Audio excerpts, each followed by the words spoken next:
طبعا مش معنى ان معاك سكواد جامد. الاهلي عنده سكواد جامد جدا واسامي جامده جدا، مش معنى كده مع مدرب جديد انك خلاص تبقى ضامن كل حاجه، ومش معنى ان نادي الزمالك مدرب جديد ولاعيبه جديده لسه ما شفناش ان الدوري خلصان او اللعيبه اداء سيء، وبيراميدز لسه. لكن انا دايما بقول هي منظومه، ده لعيبه ومدرب وطريقه لعب وتكتيك وخطه ولياقه بدنيه وظروف وتوفيق، حاجات كتيره جدا.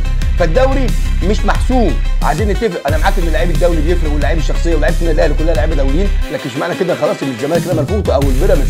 الدوري لسه في الملعب والدوري هيكون قوي، والدوري الزمالك هل هيفاجئنا بشخصيه المدرب واللعيبه الجديده، الاسامي لعيبه لسه ما حدش يعرفها، عايزين نشوف بقى التجانس والخلطه هتبقى كويسه ولا لا.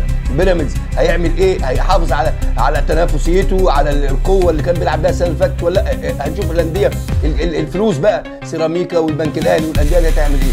المهم مش معنى انك انت عندك اسامي ان الموضوع محسوم، والكره ما عادش بتتحسب بقيمتك التسويقيه قد ما بالمجهود والعرق وطريقه اللعب والتكتيك بتاع المدرب والتوفيق طبعا والشخصيه اللي انت بتعملها في الملعب، ده اللي بيأثر بشكل كبير.